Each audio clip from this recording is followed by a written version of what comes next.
Good morning everyone.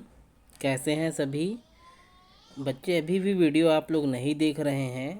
आप लोग video नहीं देखेंगे तो आप लोगों को बहुत परेशानी होगी। साथ ही आप पढ़ाई भी नहीं कर रहे, वीडियो नहीं देख रहे हैं, इसका मतलब केवल कुछ ही बच्चों के डाउट्स आते हैं, बाकी बच्चे का तो रिप्लाई भी नहीं आता है। तो मैं चाहूँगा कि सभी बच्चे जो है ज़रूर देखें और रिप्लाई करें और डाउट्स क्लियर करें अपने। चलिए, पूंजी। पूंजी आज हम लोग जो है उत्पादन के साधनों के अंतर्गत जो है हमने श्रम पढ़ा। ठीक है, श्रम के बाद जो है हम जो है पूंजी पढ़ेंगे, कैपिटल। पूंजी दो प्रकार की होती है, भौतिक या स्थायी पूंजी तथा कामकाजी या अस्थायी पूंजी। ठीक है, पूंजी जो है दो प्रकार की होती है, भौतिक और स्थायी पूंजी तथा कामकाजी या अस्थायी पूंजी। ठीक है, इसको आगे मैं डिस्क्राइब कर देता हूँ। भौतिक या स्थायी पूंजी। भौतिक या स्थायी पूंजी के अंतर्गत उपकरण, मशीनें, बिल्डिंग आदि आते हैं। जो आपकी स्थायी, जिसे हम लोग पूंजी को ऐसे चल और अचल दो प्रकार की पूंजी संपत्ति कहते हैं। तो चल संपत्ति के अंतर्गत जो है, और अचल संपत्ति जो है जो आपकी स्थायी पूंजी होती है। ठीक है ना, जिसमें आपकी बिल्डिंग है, आपके खेत हैं, आपके फार्म हाउस हैं, आपका दुकान है, ये सारी जो है आपकी भौतिक या स्थायी पूंजी के अंतर्गत आते हैं।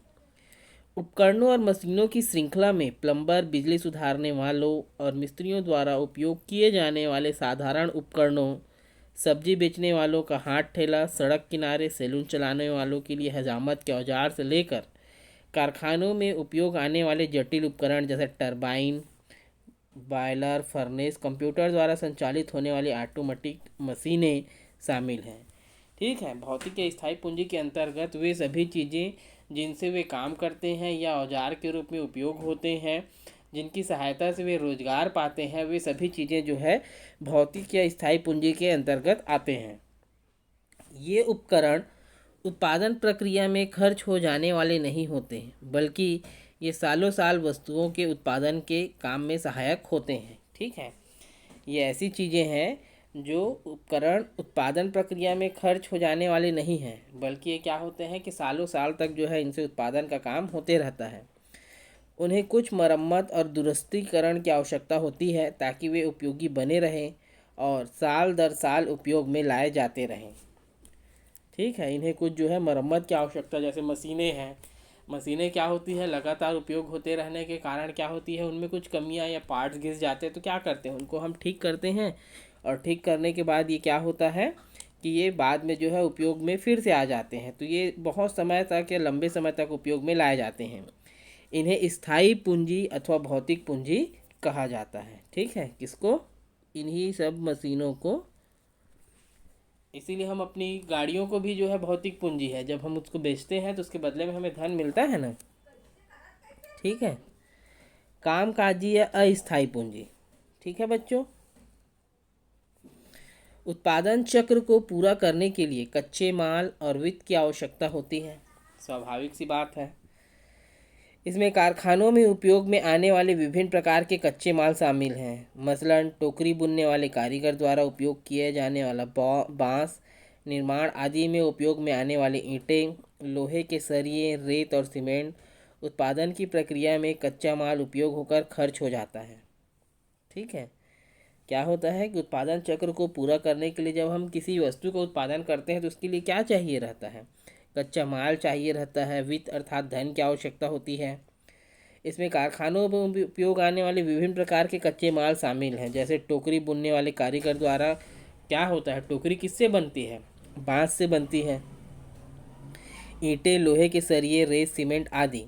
उत्पादन की प्रक्रिया में कच्चा माल उपयोग होकर खर्च हो जाता है। हम अपने पैसे लगाकर जो है कच्चा माल लाते हैं, उससे तैयार वस्तुएं करते हैं और फिर उसका क्या करते हैं, उसे बेच देते हैं। कुछ धन की आवश्यकता श्रमिकों या कामगारों को मजदूरी भुगतान करने के लिए होती है कि भाई हमारे अंडर में जो काम करता है उसको हम पैसे देते हैं।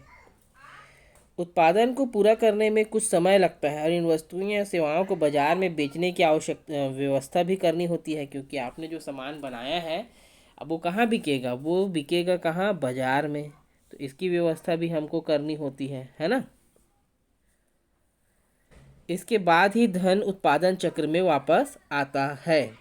ठीक है, देखिए यहाँ पर दिया गया है, आप चित्र से समझ सकते हैं कि ये फैक्ट्री है, कच्चा माल खरीदना और श्रमिकों को वेतन देना।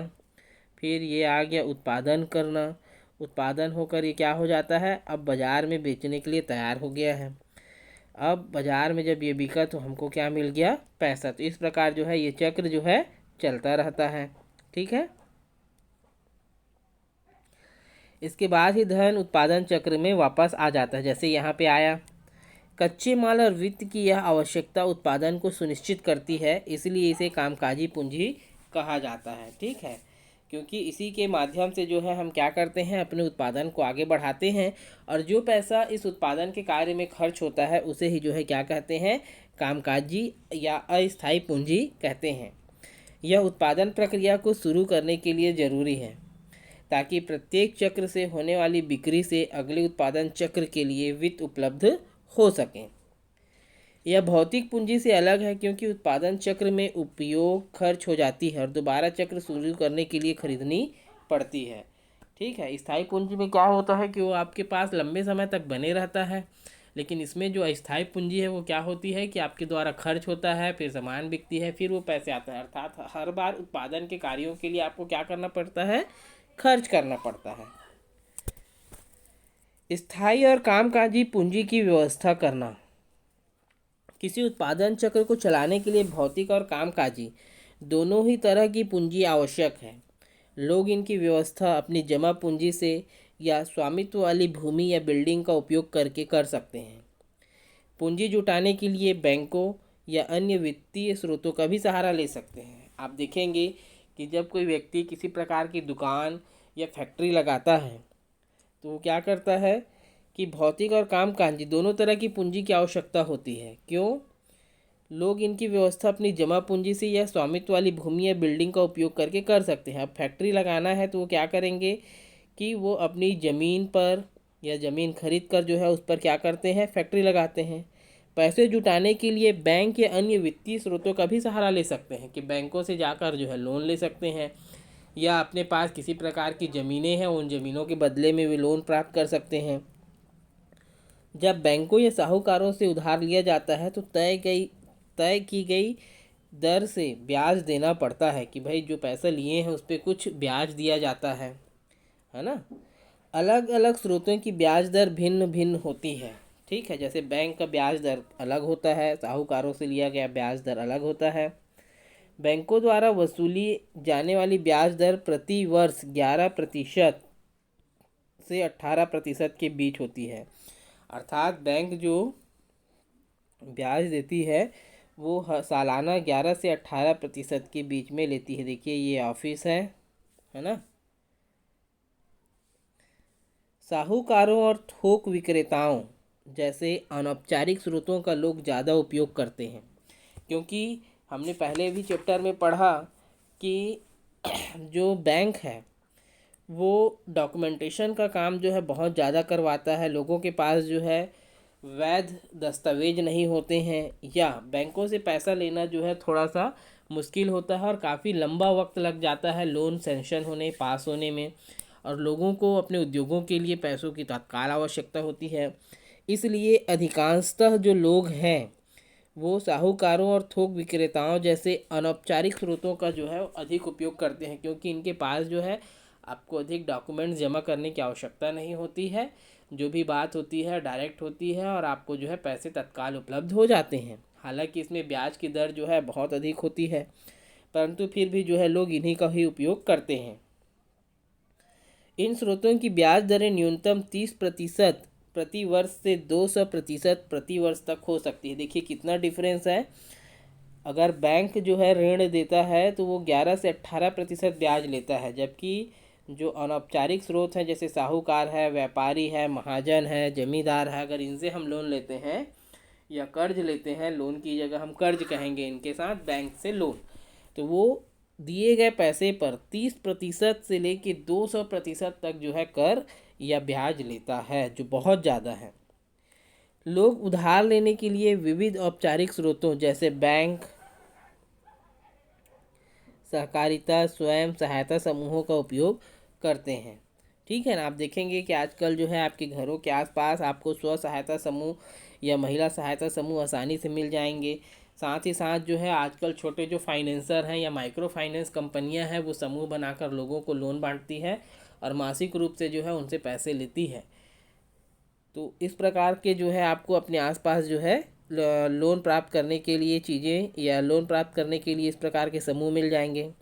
बहुत कम आमदनी वाले परिवार बड़े पैमाने पर साहूकार और थोक विक्रेताओं जैसे अनौपचारिक स्रोतों पर निर्भर रहते हैं। ठीक है, क्या बताया जा रहा है कि जिनकी आमदनी बहुत कम है और परिवार है, बड़े परिवार हैं, वो क्या करते हैं कि इन्हीं साहूकारों और व्यापारियों से जो है लोन लेते रहते हैं। कभी कभी वे दोस्तों या रिश्तेदारों से भी उधार ले लेते हैं।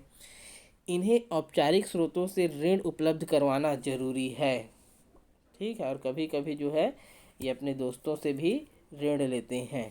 ठीक है बच्चों, तो क्या है कि स्थायी और कामकाजी पूंजी की व्यवस्था। तो कैसे स्थायी और कामकाजी पूंजी की व्यवस्था होती है इसके बारे में हमने देखा कि जो है लोग बैंक से या फिर साहूकारों से जो है क्या करते हैं, ऋण लेते हैं।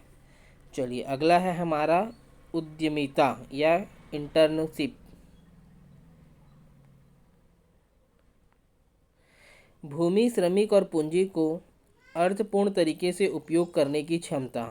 ठीक है, जो हमारे पास पूंजी के जो साधन जो उत्पादन के जो साधन है जिसमें भूमि, श्रमिक, पूंजी को अर्थपूर्ण तरीके से उपयोग करने की क्षमता, उत्पादन प्रक्रिया का ज्ञान और विश्वास उत्पादन के लिए आवश्यक है। सबसे पहले तो उत्पादन की प्रक्रिया का ज्ञान होना चाहिए और आपको अपने उत्पादन पर विश्वास होना आवश्यक है।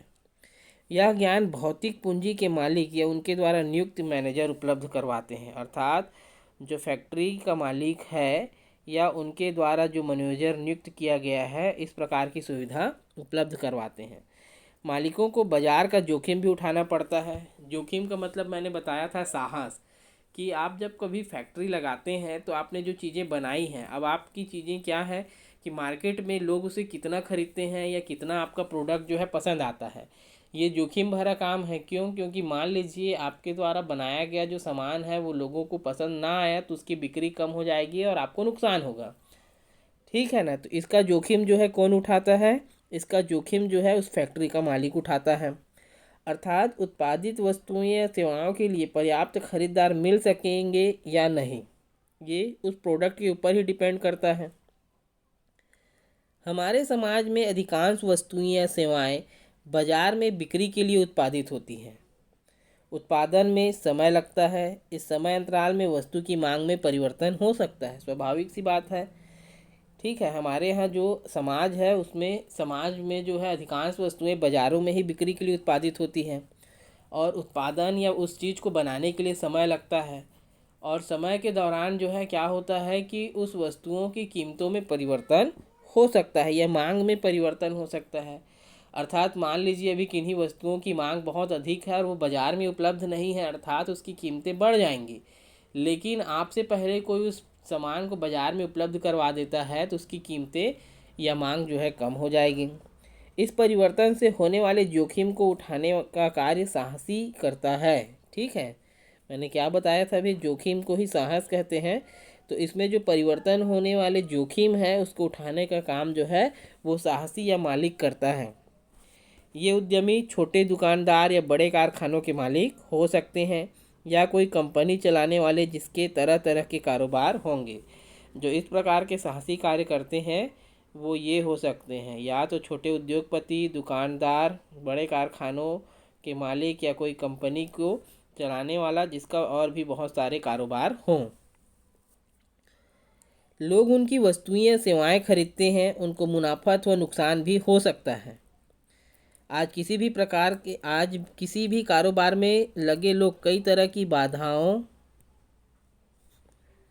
समस्याओं से जूझने के बाद ही आय प्राप्त करते हैं। स्वाभाविक सी बात है कि आज बहुत सारे जो लोग हैं बिजनेस में जुड़े हुए हैं उनको कई प्रकार की समस्याएं होती है और उसके बाद ही जो है वो अपना आय प्राप्त करते हैं। उत्पादन कार्य करने के पूर्व उसके लिए संसाधन, भूमि, श्रम और पूंजी की व्यवस्था करने वाले व्यक्ति को उद्यमी या साहस कहा जाता है।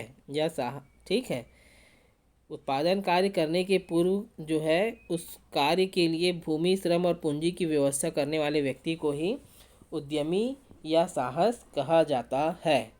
ठीक है बच्चों, ये हो गया हमारा कैपिटल, पूंजी, उद्यमिता। ठीक है, कोई भी डाउट होगा तो ज़रूर पूछेंगे। Thank you.